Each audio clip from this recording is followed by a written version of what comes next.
Hello student, આજના લેક્ચરની અંદર આપણે વાત કરવાના છીએ ચેપ્ટર નંબર 9 માં વર્ણનના સિદ્ધાંત વિશે. લાસ્ટ લેક્ચરની અંદર આપણે બેઝિક વસ્તુઓ ઓલરેડી જોઈ ચૂક્યા છીએ અને તેમાંથી ઘણી બધી વસ્તુઓ જે છે તેનો ઉપયોગ આપણે આજના લેક્ચરની અંદર જોવાના છીએ. જો હજુ સુધી તમે બેઝિક લેક્ચર નથી જોયો તો આઈ બટન ઉપર જાઓ અને ત્યાં જઈને પહેલા એ લેક્ચરને જોઈ લો, કારણ કે તેની ઘણી બધી ઉપયોગિતા આજના લેક્ચરમાં છે. તો આજે આપણે જોઈશું તેની અંદર તેની સંપૂર્ણ માહિતી અને સાથે તેની અભિધારણાઓ અને ઉદાહરણને આધારે જો આપણને ક્વેશ્ચન પૂછે છે તો આપણે તેને કેમનો અટેન્ડ કરી શકીએ છીએ થિયોરિટિકલ સેક્શન માટે. તો શરૂ કરીએ છીએ આપણે આજનો લેક્ચર.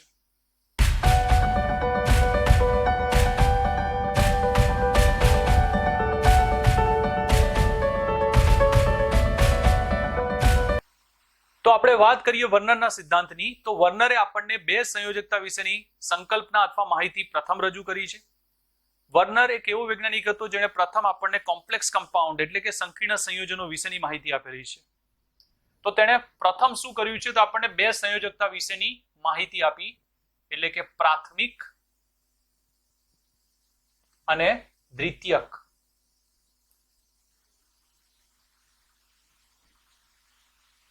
સંયોજકતાની સંકલ્પના રજૂ કરી.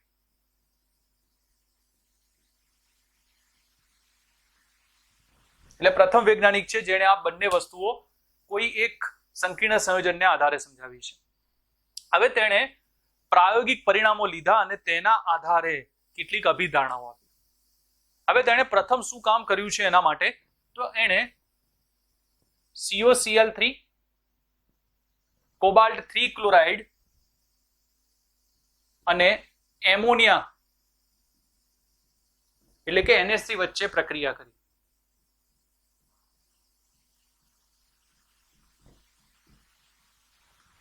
હવે આની અંદરથી ઘણી બધી વસ્તુઓ યાદ રાખવા જેવી છે MCQ ના આધારે પણ. તો હવે એણે COCl3 અને એમોનિયા વચ્ચે જ્યારે પ્રક્રિયા કરી તો તેને આધારે તેને ઘણી બધી વસ્તુઓની માહિતી મળી. તો હવે કઈ હતી, તો જ્યારે COCl3 અને NH3 ને ભેગા કરવામાં આવે છે ત્યારે જુદા જુદા પ્રકારના સંકીર્ણો મળે છે અને એની અંદર એ સંકીર્ણ કયા પ્રકારનું છે એટલે કે કેવું છે તેના માટે તેણે શું કર્યું, એની અંદર AgNO3 એટલે કે સિલ્વર નાઇટ્રેટનું દ્રાવણ ઉમેર્યું. તો એણે COCl3 અને પ્લસ NH3 લીધા, જેની અંદર એણે શું નાખ્યું, તો એની અંદર એણે નાખી દીધું વધારાનું AgNO3. તો આ ઉમેર્યું છે. હવે જ્યારે આ બંને ભેગા થાય છે ત્યારે શું બને છે અંદરથી, તો આપણને જોવા મળે છે આ રીતે COCl3 6NH3, COCl3 5NH3, COCl3 4NH3. હવે આ શું છે હું તમને બતાવી રહ્યો છું, અને COCl3 4NH3. હવે તમને જોઈને થાય કે આ બધું શું લખેલું છે, તો એકચ્યુઅલમાં સંકીર્ણ છે. એટલે કે જો આને આપણે દર્શાવીએ તો આપણને Ml6 પ્રકારનું એટલે જેનો સવર્ગાંક 6 હોય તેવા જુદા જુદા સંકીર્ણો તેને મેળવ્યા. અહીંયા યાદ રાખજો કે આની અંદર દરેકના સવર્ગાંક 6 છે. એટલે અહીંયા જે પણ પ્રકાર જોઈ રહ્યા છે તે Ml6 પ્રકારનો હોય છે. કેવો હોય છે અહીંયા ખબર પડશે. એટલે એકચ્યુઅલમાં આપણને આ મળી રહ્યું છે CO NH36Cl3, CO NH35Cl Cl2, CO NH34Cl2 Cl, અને આ પણ સેમ CO NH34Cl2 Cl. હવે તમે આની અંદર જુઓ તો આ 6 છે, આ 5 અને 1 6 છે, આ 4 ને 2 6 છે, આ 4 ને 2 6 છે. દરેક વખતે Cl એક અંદર ગયો તો 2 બચ્યા, બીજો એક અંદર ગયો તો અહીંયા 1 બચ્યું, અને આ બે તો સેમ છે પણ બંને ભૌતિક ગુણધર્મોમાં અલગ અલગ હોય છે. તો અહીંયા આપણને આ 4 અલગ અલગ તમે જોઈ શકો છો કે અહીંયા 4 પ્રકારના સંકીર્ણ સંયોજનો મળે જે એના પ્રયોગોને આધારે છે. હવે જ્યારે આને આપણે અલગ કરી નાખીએ તો એની અંદરથી આપણને શું મળે અહીંયા, એટલે કે આયનીકરણ કરી નાખીએ આપણે. તો આની અંદરથી આયનો છૂટા પડે. આયનો કયા છૂટા પડશે, CO NH36 + 3 અને Cl3 છે તો 3Cl-, એ જ રીતે અહીંયા છૂટવું પડશે CO NH3 5Cl +2 2Cl minus. એ જ રીતે અહીંયા CO NH3 4Cl2 પ્લસ અને અહીંયા Cl માઇનસ. આ પણ સેમ છૂટવું પડશે. ક્લિયર? જો જેટલા માઇનસ હોય એટલા પ્લસ હોય કારણ કે આ ન્યુટ્રલ છે. બરાબર? ચલો તો હવે આપણને અહીંયા મળી રહ્યું છે આ ધન આયન, ઋણાયન, ધન આયન અને ઋણાયનને આધારે. એટલે જ્યારે આપણે આનું આયનીકરણ કરી દઈએ તો આપણને ખબર છે પ્રાથમિક સંયોજકતાને આધારે અહીંયા આયનીય બંધ હોય છે. તો આયનીય બંધ છે તો અહીંયા ધન આયન અને ઋણાયન આપણને છૂટા પડી જાય તો આપણને જોવા મળી રહ્યા છે. હવે આને આધારે આપણે એમ કહી શકીએ છીએ કે હવે આની અંદર 3 Cl છે. હવે હું આની અંદર નાખી રહ્યો છું AgNO. એણે આ વસ્તુઓ મળે છે એ કોના આધારે નક્કી કર્યું? જેવું એણે AgNO3 નાખ્યું એટલે અહીંયા 3 Cl હતા. 3 Cl હતા તો એને આધારે અહીંયા શું મળી ગયું? 3 AgCl. અહીંયા 2 હતા તો અહીંયા 2 AgCl મળ્યા.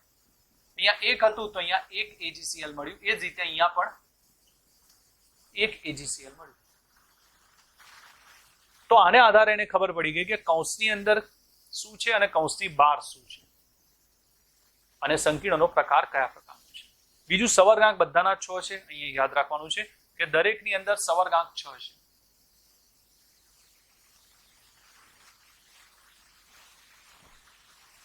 તો અહીંયાથી જ આપણે યાદ રાખી શકીએ છીએ. બીજું રંગને આધારે કહીએ તો ફર્સ્ટ આપણને જે આ મળ્યું છે એ પીળો હોય છે. સેકન્ડ જાંબલી રંગ. અને જ્યારે 4 વાળા લેવામાં આવે તો બે અલગ અલગ હોય છે. એક હોય છે લીલો તો એક હોય છે જાંબલી. હવે અહીંયા વાત આવે છે આ બંને.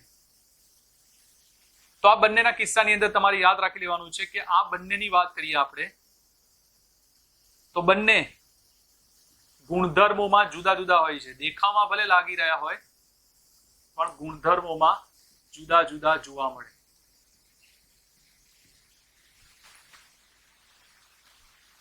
જો પ્રમાણને આધારે લઈએ આપણે તો અહીંયાથી તમે જોઈ શકો છો કૌંસ જે છે એ 1 અને આ 3 તો 1:3 છે, આ 1:2 છે, આ 1:1 છે. એ જ રીતે આ પણ 1:1 છે. જેટલા આયનો વધુ હશે એટલી જ વાહકતા વધારે હોય છે. એટલે વાહકતા નક્કી કરવી હોય તો પણ તમે આને આધારે નક્કી કરી શકો છો. જેટલા આયનો વધુ એટલી વાહકતા વધુ. બરાબર છે? તો આટલી વસ્તુઓ તેણે પ્રયોગોને આધારે રજૂ કરી હતી અને તેના આધારે તેણે અભિધારણા જે છે એ આપણને આપેલી છે. એટલે જો આપણને ક્યાંય થિયરીની અંદર ક્વેશ્ચન પૂછી લે કે વર્ણનનો સિદ્ધાંત સવિસ્તાર સમજાવો તો આપણે આ બધી જ વસ્તુઓ ત્યાં દર્શાવવી પડે છે. પરંતુ જો ફક્ત અભિધારણા પૂછે તો ફક્ત અભિધારણાના આપણને 4 પોઈન્ટ જે છે એ લખવાના હોય છે જે આપણે હવે જોવાના છે. તો પ્રથમ આપણે જોયું છે પ્રાયોગિક રીતે જો નક્કી કરવામાં આવે તો વર્નરે કેટલી વસ્તુઓ અહીંયા દર્શાવી છે તેના વિશેની વાત કરીએ આપણે. હવે આપણે જોઈએ છીએ અભિધારણાઓ.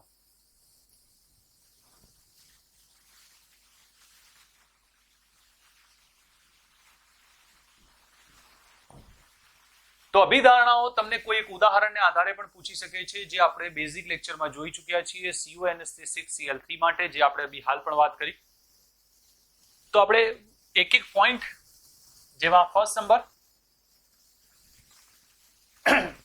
પહેલી વસ્તુ અભિધારણાઓની અંદર એને નક્કી કર્યું જે આપણે હમણાં જ કીધું કે સંયોજકતાના પ્રકાર કેટલા છે. તો પહેલો પોઈન્ટ છે કે સંયોજકતા 2 પ્રકારની છે. કઈ ગઈ? તો એક પ્રાથમિક સંયોજકતા અને 2 દ્વિતીયક સંયોજકતા.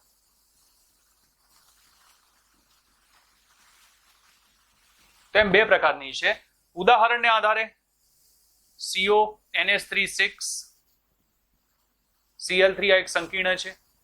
તો તમે જાણો છો, હું કહી ચૂક્યો છું તે પ્રમાણે કે ધાતુ આયન અને આ લિગેન્ડ છે. ધાતુ આયન ને લિગેન્ડની વચ્ચે જે અહીંયા જોવા મળે એ કઈ છે? તો દ્વિતીયક સંયોજકતા.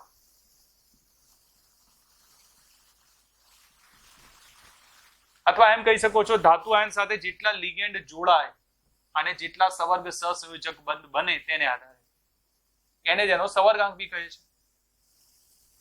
અહીંયા જ્યાંથી આયનીકરણથી આયનો છૂટા પડે તેને આપણે કહીએ છીએ પ્રાથમિક સંયોજકતા.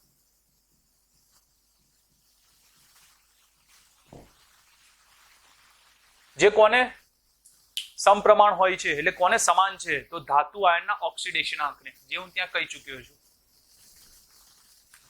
તો આ પહેલો પોઈન્ટ. બીજો પોઈન્ટ, પ્રાથમિક સંયોજકતા આયનીકરણ પામે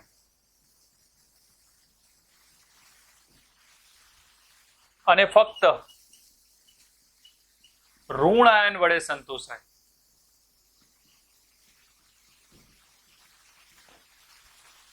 તો આપણે આની જ વાત કરીએ તો CONH36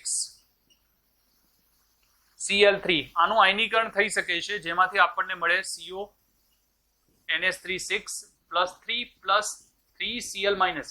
તો આયનીકરણ થયું તો આ બંને વચ્ચે જે સંયોજકતા હતી એ પ્રાથમિક સંયોજકતા, અને પ્રાથમિક સંયોજકતાને આધારે આપણે એમ કહીએ છીએ અહીંયા કે તેનું આયનીકરણ થઈ શકે છે, આયનીકારક હોય છે. અને મેં કીધું એ પ્રમાણે એ કોના બરાબર હશે, તો ધન આયન જે છે એના, અથવા એમ કહી શકીએ કે તેના ઓક્સિડેશન આંક, જે ધાતુ આયન છે એના ઓક્સિડેશન આંકને. હવે ધાતુ આયન તો હંમેશા ધન જ રહેવાનો છે, તો હવે તેની જોડે કોણ જોઈએ, તો ઋણ આયન. એટલે હંમેશા ઋણ આયન વડે સંતોષાય છે. એટલે ઉદાહરણને આધારે તમે આ રીતે કહી શકો છો. થર્ડ પોઈન્ટ છે દ્વિતીયક સંયોજકતા વિશે, કે દ્વિતીયક સંયોજકતા બિન આયનીકરણ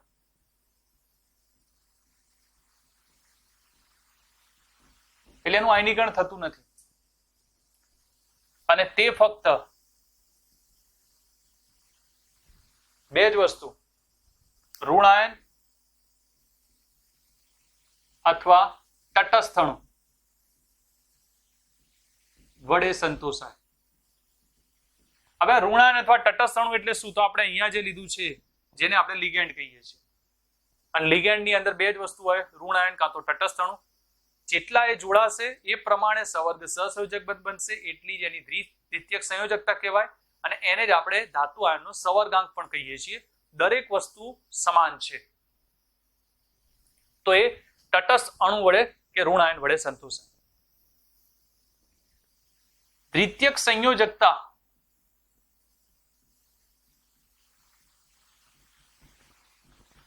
ને ધાતુ આયનનો સવર્ગાંક કહે છે. અને સવર્ગાંક જે છે જે નિશ્ચિત હોય છે, એટલે આપણે અહીંયા કહી રહ્યા છીએ કે તે નિશ્ચિત છે. પ્રાયોગિક પરિણામોને આધારે આપણે એમ કહી શકીએ છીએ કે એક કરતા વધારે સવર્ગાંક હોઈ શકે છે. એટલે ઉદાહરણ લઈએ, દાખલા તરીકે CONH36Cl3 નું ઉદાહરણ. તો આની અંદર NH3 6 છે અહીંયા, જે કોબાલ્ટ સાથે જોડાય અને 6 સવર્ગ સહસંયોજક બંધ બને. એટલે જો આ ઉદાહરણ માટે કહીએ તો સવર્ગાંક કેટલો છે, તો અહીંયા 6 છે. હાલમાં NH3 છે એટલા માટે, અહીંયા 6 છે એટલા માટે નહીં, કારણ કે હજુ લિગેન્ડના પ્રકાર જોઈશું ત્યારે ખબર પડશે. કારણ કે બની શકે કે કોઈ લિગેન્ડ એવો પણ હોય જે 2 ઇલેક્ટ્રોન યુગ્મ આપતો હોય, કોઈ 3 ઇલેક્ટ્રોન યુગ્મ આપતો હોય. તો પછી તેવા કિસ્સાની અંદર અહીંયા કેટલા આપેલા છે તેને આધારે નહીં, પણ કેટલા ઇલેક્ટ્રોન યુગ્મનું દાન કરે છે તેને આધારે જોવું પડે, જે આગળ તમને ખબર પડશે.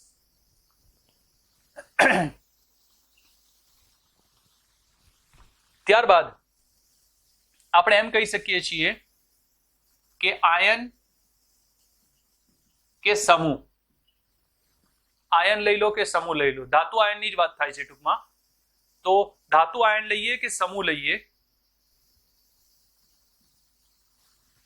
તેના જુદા જુદા સવર્ગાંક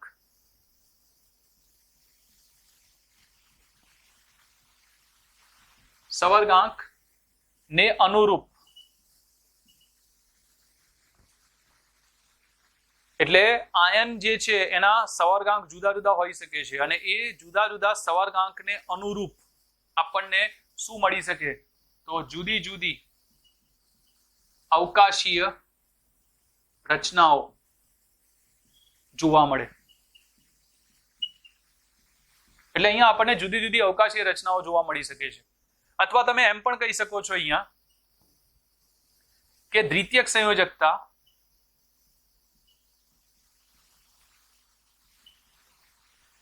દિશાકીય હોય.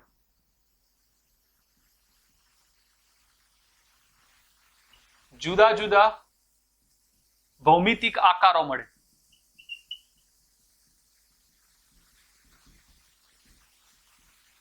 તો આપણે આ પોઈન્ટ બી કહી શકીએ છીએ. આયન કે સમૂહ જે દ્વિતીયક સંયોજકતાથી જોડાયેલા હોય તેના જુદા જુદા સવર્ગાંકને અનુરૂપ જુદી જુદી અવકાશીય રચનાઓ જોવા મળી શકે છે. અવકાશીય રચનાઓનો મતલબ થાય છે કે ભૌમિતિક આકારો જુદા જુદા મળે, જેની અંદર આપણે એમ કહીએ છીએ કે સમચતુષ્ફલકીય, સમચોરસ, અષ્ટફલકીય વગેરે. તો આવા આકારો આપણને મળી શકે છે જે આપણે આ ચેપ્ટરની અંદર જોવાના છીએ. તો આપણને જો અહીંયા પૂછી લે છે અભિધારણાઓ વિશે, તો આપણે અભિધારણાઓ રજૂ કરી શકીએ છીએ. ઉદાહરણ મેં એટલા માટે આપ્યું છે, જો તમને પર્ટિક્યુલર એમ પૂછે કે વર્ણનનો સિદ્ધાંત આના માટે સમજાવો તો તમારે આ રીતે સમજાવવું પડશે.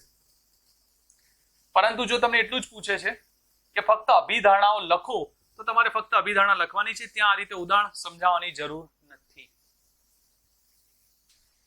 તો હાલની અંદર આપણે વાત કરી છે વર્ણનના સિદ્ધાંતની, અને આખો ક્વેશ્ચન આપણને 4 માર્ક સુધી પૂછી શકે છે. વર્ણનનો સિદ્ધાંત સવિસ્તાર સમજાવો, તો આગળનો પ્રાયોગિક ભાગ જે છે એ અને અભિધારણાઓ બંને સમજાવવાની રહે છે. તો આજના લેક્ચરની અંદર આપણે વાત કરી છે વર્ણનના સિદ્ધાંત વિશે. મળીએ છીએ આપણે નેક્સ્ટ લેક્ચરની અંદર, જેની અંદર આપણે લિગેન્ડ અને IUPAC નામકરણની વાત કરવાના છીએ.